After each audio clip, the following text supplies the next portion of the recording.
कैसे धोखेबाज साथी से निपटें, हैंडल अ चीटिंग पार्टनर। किसी से धोखा मिलना बहुत बेकार फीलिंग होती है, लेकिन आप इसे किस तरह से हैंडल करते हैं, वो इससे उबरने की प्रोसेस का सबसे अहम भाग होता है।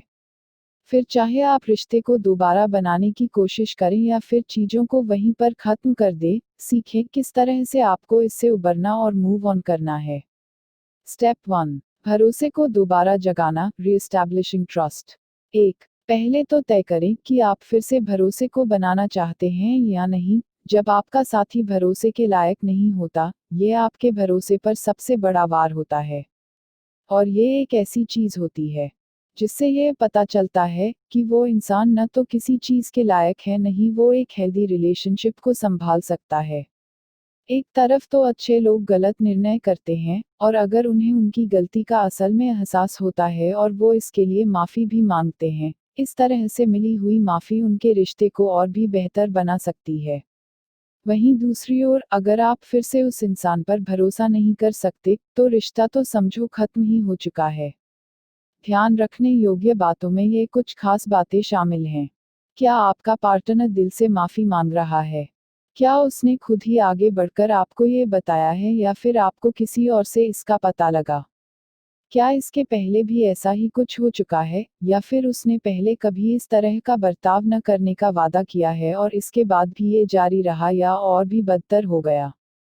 क्या ये उसके आपके प्रति खराब व्यवहार की एक बड़ी तस्वीर का एक हिस्सा है? क्या आपका पार्टनर रिश्ते को सुधारने के लिए कुछ कदम, अगर आप भी इस रास्ते पर चलने का निर्णय लेते हैं, जैसे कि मैरिटल काउंसलिंग, कोई जॉब छोड़ना, मूविंग आदि, उठाने को तैयार है? क्या आपको ऐसा लगता है कि आपको इस इंसान पर दोबारा भरोसा करना चाहिए? इसका सही या गलत में कोई जवाब नहीं होता।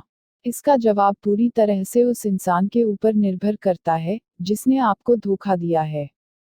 ये उस वक्त ज़्यादा मायने नहीं रखता जब आपको धोखा देने वाला इंसान सच्चे दिल से आपसे माफ़ी मांगता है, गलती को सुधारने की चाह रखता है, और ऐसा ही कुछ करता है। ये तब ज़्यादा आसान हो सकता है और सुधर सकता है।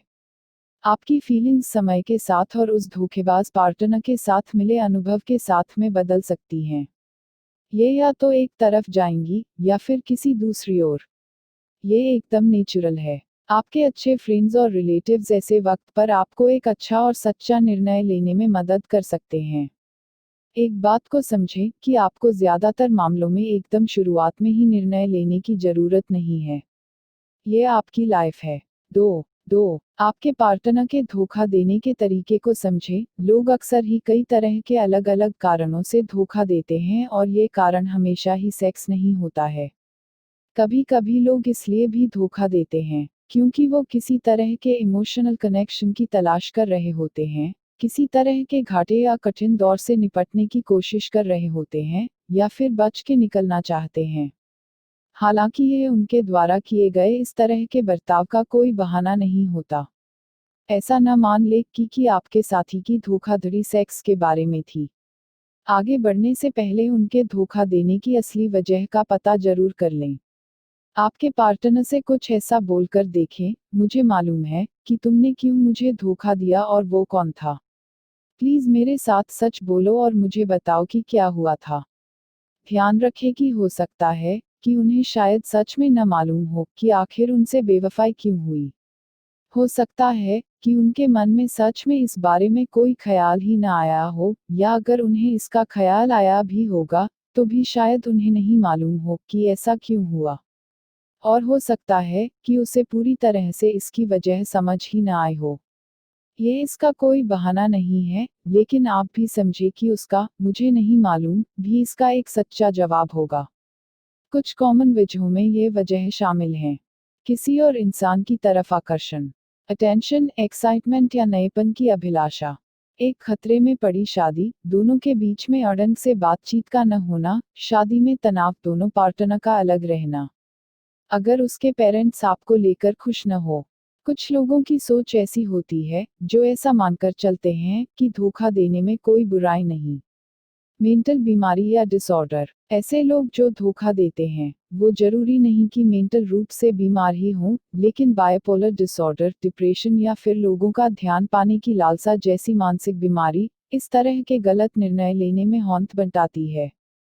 3. आपके पार्टनर को उस तीसरे इंसान के साथ सारी बातचीत और रिश्ते को तोड़ने की रिक्वेस्ट करें। रिश्ते को बनाए रखने के लिए उस तीसरे और चौथे या पांचवें इंसान को इस तस्वीर से बाहर होना चाहिए।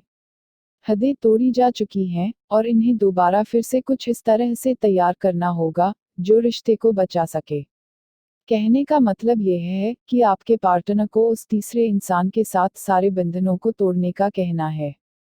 वो थर्ड पार्टी अगर उसके ऑफिस में एक साथ काम करती है या फिर किसी और वजह से उन दोनों का हर दिन सामना होता है, तो ऐसे में उसे आपके पार्टनर से दूर करना आपके लिए काफी कठिन होगा। इसके लिए लाइफस्टाइल में कुछ बदलाव करने की जरूरत पड़ेगी, जैसे कि जॉब छोड़ना, जिम बदलना या फिर किसी दूसरे शहर शिफ्ट हो जाना।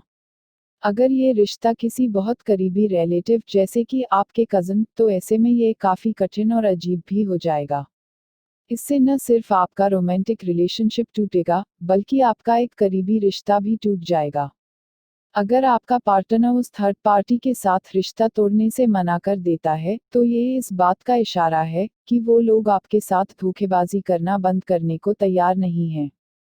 इस तरह के मामले में आप इस रिश्ते को वापस ठीक नहीं कर पाएंगे।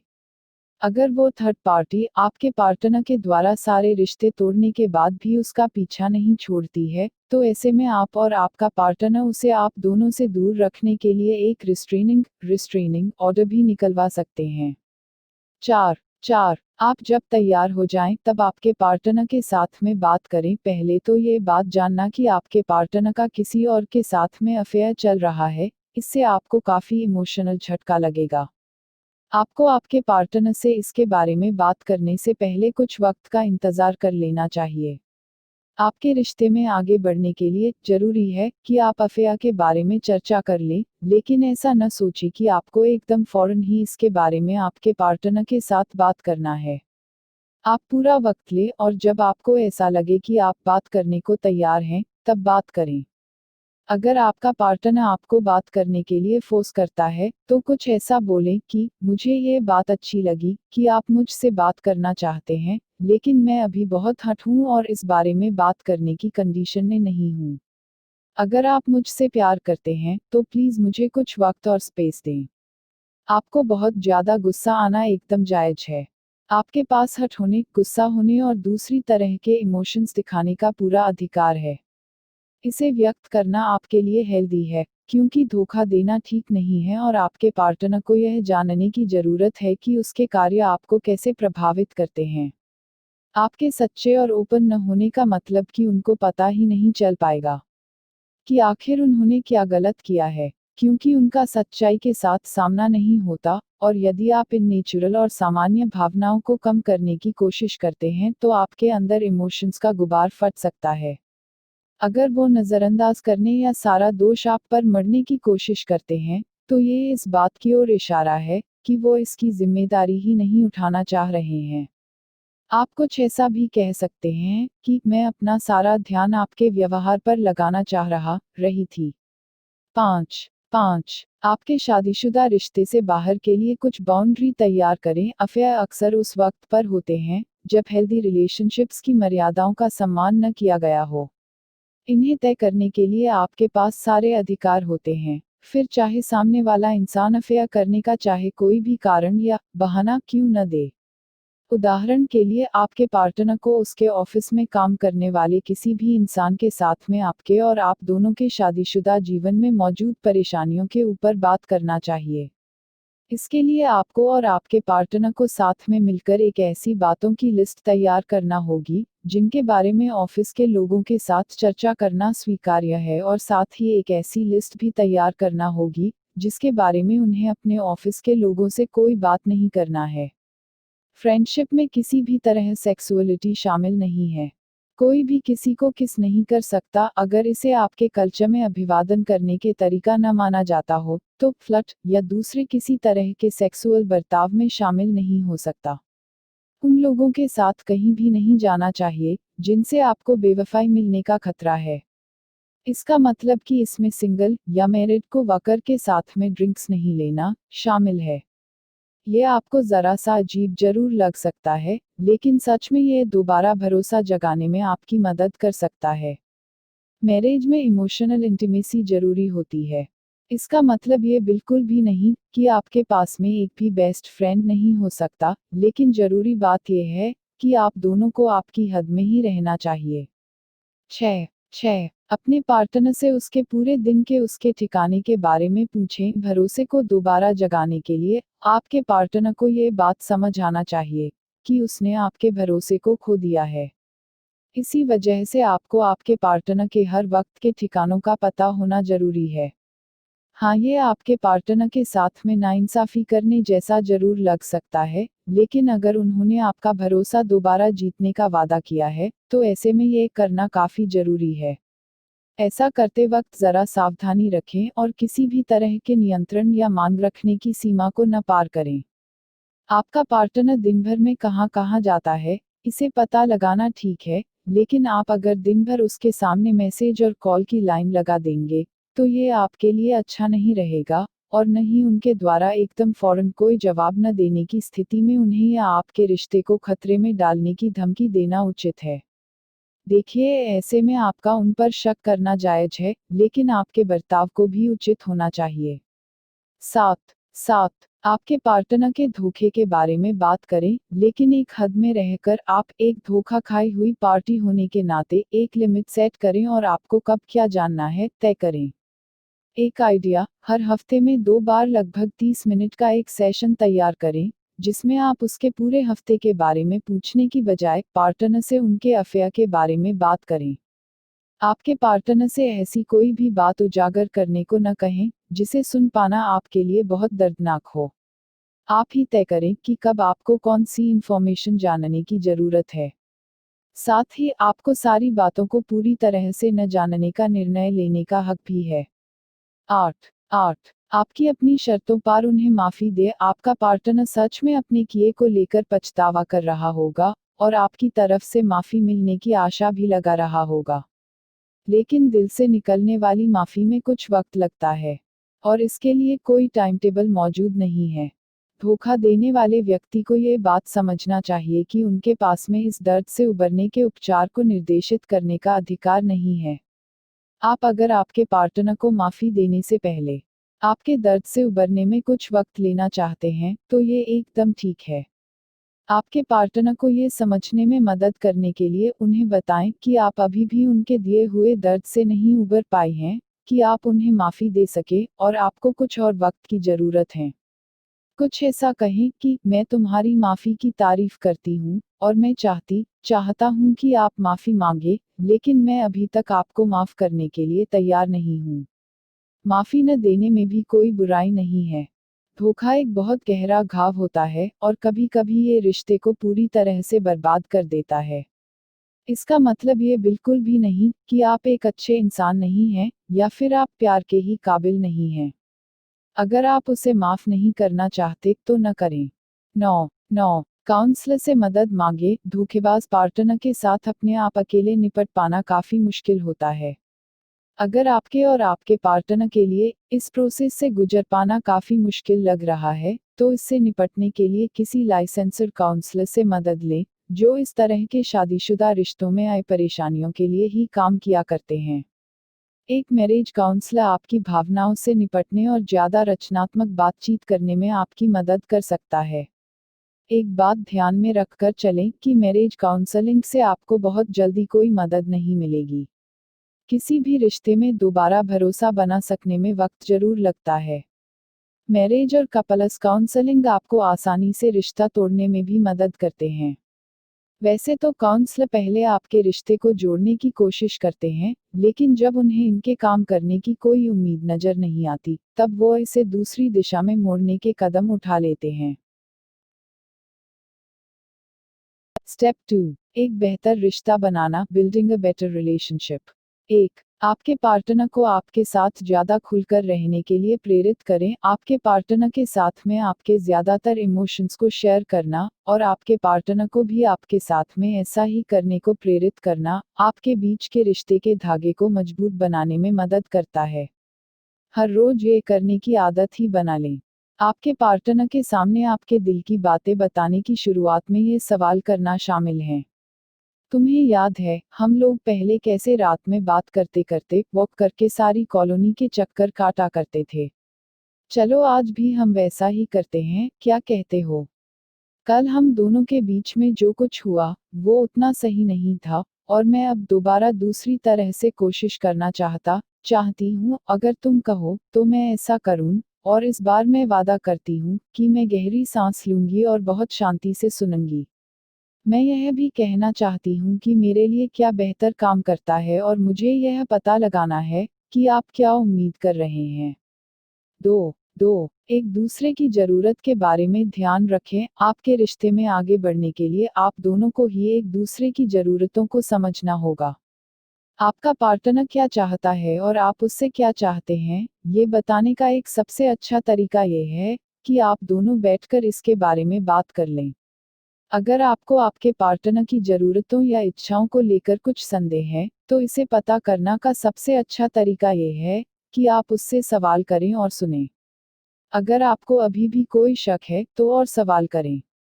उदाहरण के लिए आप कुछ ऐसा भी बोल सकते हैं, मुझे ऐसा लगता है कि तुम मुझसे चाहते हो।